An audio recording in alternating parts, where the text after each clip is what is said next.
काल को जीतने का उपाय, नवदा शब्द ब्रह्मा एवं तुंकार के अनुसंधान और उससे प्राप्त होने वाली सिद्धियों का वर्णन।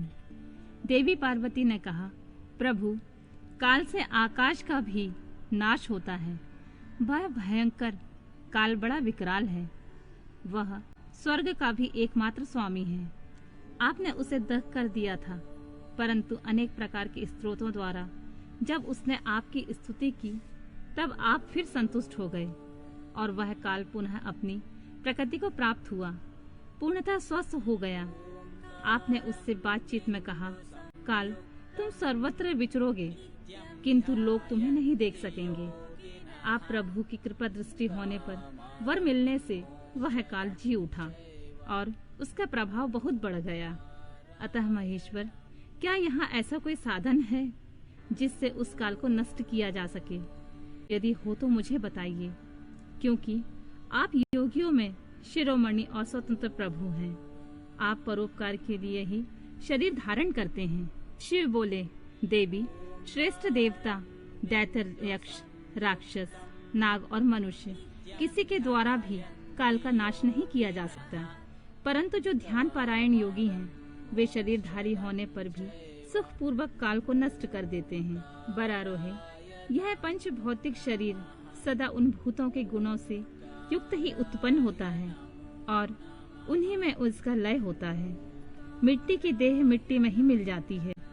आकाश से वायु उत्पन्न होती है। वायु से तेज तत्व प्रकट होता है। तेज से जल का प्राकट्य बताया गया है और जल से पृथ्वी का आविर्भाव होता है। पृथ्वी यदि भूत क्रमशः अपने कारणों में लीन होते हैं। पृथ्वी के 5, जल के 4, तेज के 3 और वायु के 2 गुण होते हैं। आकाश में एकमात्र शब्द ही गुण है। पृथ्वी आदि में जो गुण बताए गए हैं उनके नाम इस प्रकार हैं: शब्द, स्पर्श, रूप, रस और गंध। जब भूत अपने गुण को त्याग देता है तब नष्ट हो जाता है और जब गुण को ग्रहण करता है तब उसका प्रादुर्भाव हुआ बताया जाता है। देवेश्वरी, इस प्रकार तुम 5 भूतों के यथार्थ स्वरूप को समझो। देवी, इस कारण काल को जीतने की इच्छा वाले योगी को चाहिए कि वह प्रतिदिन प्रयत्न पूर्वक अपने अपने काल में उसके अंशभूत गुणों का चिंतन करे। योगवेता पुरुष को चाहिए कि सुखद आसन पर बैठकर विशुद्ध श्राव प्राणायाम द्वारा योगा अभ्यास करे। रात में जब सब लोग सो जाएं, उस समय दीपक बुझाकर अंधकार में योग धारण करे। तर्जनी अंगुली से दोनों कानों को बंद करके 2 घड़ी तक दबाए रखें। उस अवस्था में अग्नि प्रेरित शब्द सुनाई देता है। इससे संध्या के बाद का खाया हुआ अन्य क्षण भर में पच जाता है और संपूर्ण रोगों तथा ज्वर आदि बहुत से उपद्रवों का शीघ्र नाश कर देता है। जो साधक प्रतिदिन इसी प्रकार 2 घड़ी तक शब्द ब्रह्मा का साक्षात्कार करता है, वह मृत्यु तथा काम को जीतकर इस जगत में स्वच्छंद विचरता है और सर्वज्ञ एवं समदर्शी होकर संपूर्ण सिद्धियों को प्राप्त कर लेता है। जैसे आकाश में वर्षा से युक्त बादल गरजता है, उसी प्रकार उस शब्द को सुनकर योगी तत्काल संसार बंधन से मुक्त हो जाता है। तदनंतर योगियों द्वारा प्रतिदिन चिंतन किया जाता हुआ वह शब्द क्रमशः सूक्ष्म से सूक्ष्मतर हो जाता है। देवी, इस प्रकार मैंने तुम्हें शब्द ब्रह्मा के चिंतन का क्रम बताया है। जैसे धन चाहने वाला पुरुष पुआल को छोड़ देता है, उसी तरह मोक्ष की इच्छा रखने वाला योगी सारे बंधनों को त्याग देता है। इस शब्द ब्रह्मा को पाकर भी जो दूसरी वस्तु की अभिलाषा करते हैं, वे मुक्के से आकाश को मारते और भूख प्यास की कामना करते हैं। यह शब्द ब्रह्मा ही सुखद मोक्ष का कारण, बाहर भीतर के भेद से रहित, अविनाशी और समस्त उपाधियों से रहित पर ब्रह्मा है। इसे जानकर मनुष्य मुक्त हो जाते हैं। जो लोग कालपाश से मोहित होकर शब्द ब्रह्मा को नहीं जानते, वे पापी और कुबुद्धि मनुष्य मौत के फंदे में फंसे रहते हैं। मनुष्य तभी तक संसार में जन्म लेते हैं जब तक सबके आश्रयभूत परम तत्व पर ब्रह्मा की प्राप्ति नहीं होती है। परम तत्व का ज्ञान हो जाने पर मनुष्य जन्म मृत्यु के बंधन से मुक्त हो जाता है। निद्रा और आलस से साधक साधना का बहुत बड़ा विघ्न है। इस शत्रु को यत्न पूर्वक जीतकर सुखद आसन पर आसीन हो प्रतिदिन शब्द ब्रह्मा का अभ्यास करना चाहिए।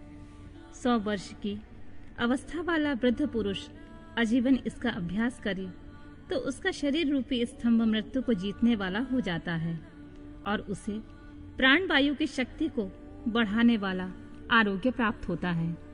यदि पुरुष में भी ब्रह्मा के अभ्यास से होने वाले लाभ का विश्वास देखा जाता है, फिर तरुण मनुष्य को इस साधना से पूर्ण लाभ हो, इसके लिए तो कहना ही क्या। यह शब्द ब्रह्मा न ओमकार है, न मंत्र है, न बीज है, न अक्षर है। यह अनाहत नाद बिना आघात के अथवा बिना बजाए ही प्रकट होने वाला शब्द है। इसका उच्चारण किए बिना ही चिंतन होता है। यह शब्द ब्रह्मा परम कल्याणमय है। प्रिय शुद्ध बुद्धि वाले पुरुष यत्न पूर्वक निरंतर इसका अनुसंधान करते हैं। अतः 9 प्रकार के शब्द बताए गए हैं जिन्हें प्राणवेत्ता पुरुष ने लक्षित किया है। मैं उन्हें प्रयत्न पूर्वक करके बता रहा हूँ। उन शब्दों को नाद सिद्धि भी कहते हैं। वे शब्द क्रमशः इस प्रकार हैं: घोष, कांस, श्रृंग, घंटा, बीणा आदि, बांसुरी, दुदुम्बी, शंख और नाभा, मेघ गर्जन। इस प्रकार के शब्दों को त्याग कर तुंकार आदि का अभ्यास करें। ये प्रकार सदा ही ध्यान कराने वाला योगी पुण्य और पापों में लिप्त नहीं होता है। देवी योगा अभ्यास के द्वारा सुनने का प्रयत्न करने पर भी जब योगी उन शब्दों को नहीं सुनता और अभ्यास करते करते मरणासन्न हो जाता है, तब भी वह दिन रात उसी अभ्यास में लगा रहे। ऐसा करने से 7 दिनों में वह शब्द प्रकट होता है जो मृत्यु को जीतने वाला होता है। देवी वह शब्द 9 प्रकार का है। उसका मैं यथार्थ रूप से वर्णन करता हूँ। पहले तो घोषात्मक नाद प्रकट होता है जो आत्मशुद्धि का उत्कृष्ट साधन है। वह उत्तम नाद सब रोगों को हर लेने वाला तथा मन को वशीभूत करके अपनी ओर खींचने वाला है। दूसरा कांस्य नाद है जो प्राणियों की गति को स्तंभित कर देता है। वह विष, भूत और ग्रह आदि सबको बांधता है, इसमें संशय नहीं है। तीसरा श्रृंगनाद है जो अभिचार से संबंध रखने वाला है। उसका शत्रु के उच्चाटन और मारण में वियोग एवं प्रयोग करें। चौथा घंटानाद है जिसका साक्षात परमेश्वर शिव उच्चारण करते हैं। वह नाद संपूर्ण देवताओं को आकृष्ट कर लेता है। फिर भूतल के मनुष्यों की तो बात ही क्या है। यक्षों और गंधर्वों की कन्याएं उस नाद से आकृष्ट हो योगी को उसकी इच्छा के अनुसार महासिद्धि प्रदान करती हैं तथा उसकी अन्य कामनाएं भी पूर्ण हो जाती हैं। 5वां नाद वीणा है जिसे योगी पुरुष सदा सुनते हैं। देवी उस वीणा के नाद से दूरदर्शन की शक्ति प्राप्त होती है।